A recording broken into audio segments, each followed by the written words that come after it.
And then thirdly is YouTube's fault, actually. So I had been interviewing over the last year of my career at FX with Current TV. And I don't know if you're familiar with Current TV, but that's the project by Al Gore and Joel Hyatt. It's it was originally launched as a user-generated news network for, what are we calling it now? Generation, like, A? So for people younger than us. So I was doing this weird interviewing thing where I met with Joel Hyatt, and then I met with the guy below him, and then I met with the woman below him, and then I just kind of kept going down the tiers until we found like the landing place in which I would sort of fit into the organization. And right around when I decided, right around when this engagement thing happened, I got a job offer from them, and it was fantastic because I could be doing what I had been trained to do, but in San Francisco.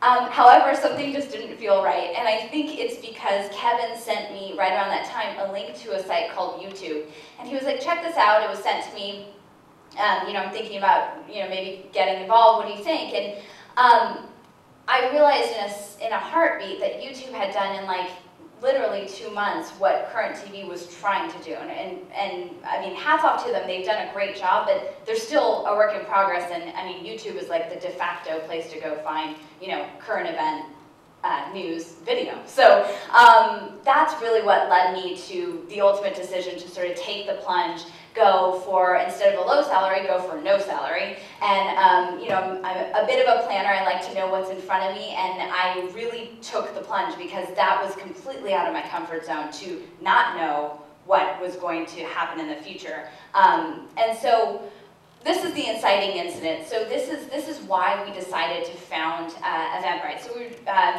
my now husband and I were talking about what we could work together on. So basically he came to me and said, you know, maybe you don't want to join Current, maybe you want to do a project with me.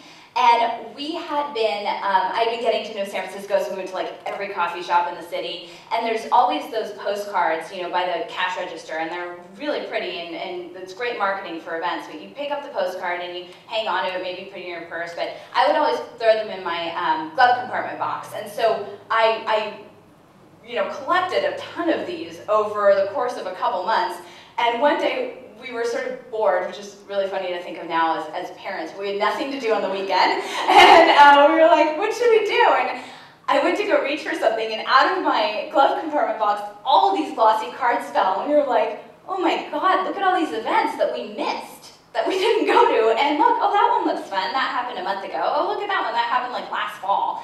And we realized that there was something there in the way of that, you know, there was this sort of lack of innovation in this very stagnant but large industry. So the opportunity was there. The event ticketing industry is humongous. And there was really a lack of innovation. So there was, when we started to look at it, you know, there's really sort of this robust set of features that are saved for companies who can pay developers to, you know, to build a sort of homegrown, white-labeled site. And then there's Ticketmaster. And if your event was big enough, you would use Ticketmaster, you would sign a contract, you know, and sort of the rest is history there. But we felt like there was no innovation. Even the Ticketmaster solution wasn't that superb for event holders. And what we wanted to do was we wanted to take our deep knowledge of online payment processing. So that comes from, Kevin was an original investor in PayPal and had really followed that company from inception. And we wanted to take that knowledge as the nucleus, and we wanted to build around that features that would help event organizers plan events and sell more tickets. And that was really it. So that was sort of our aha moment of like, wow, we're finding out about events offline.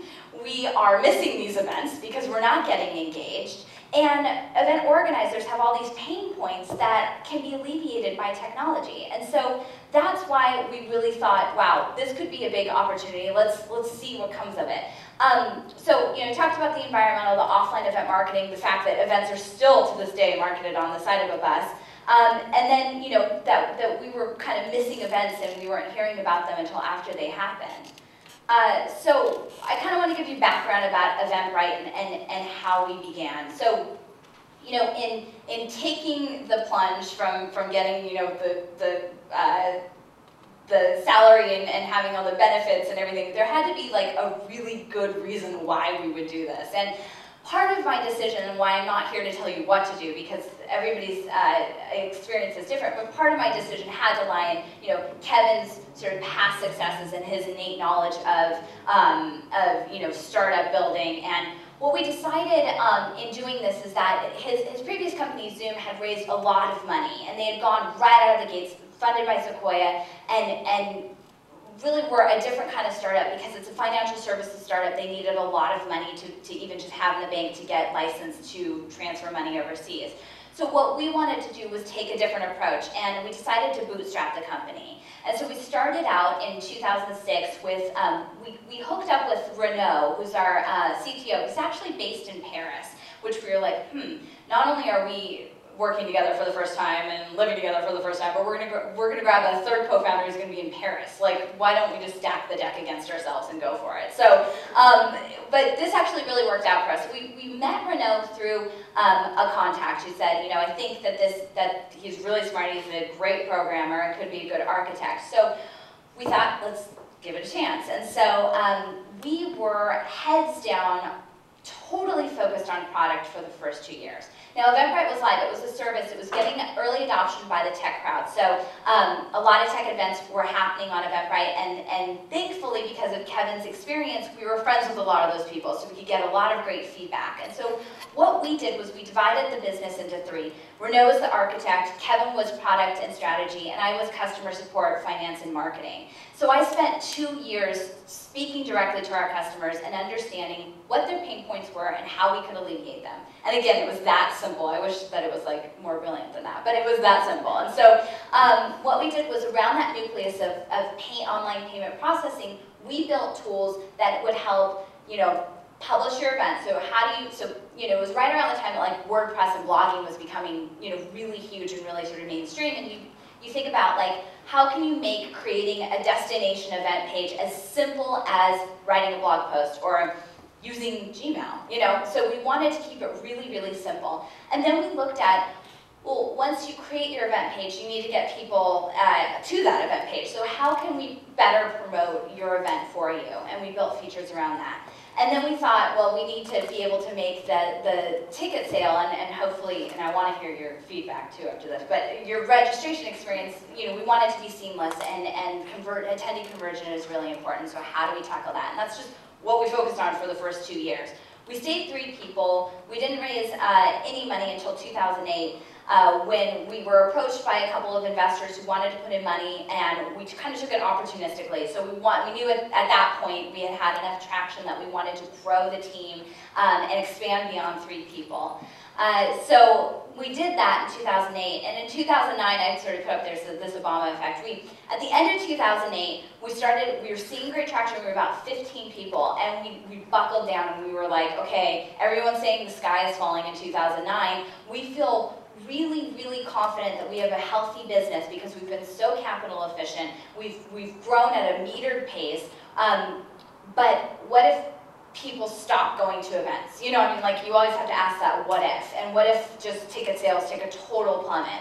And so what we did was we passed the hat, and we reached out to our network, and we basically raised a little bit of money to give us a good cushion, but not a ton, just a little, that we would have a good runway for 2009. We planned, down to the dollar that we would spend in 2009, given a disaster scenario.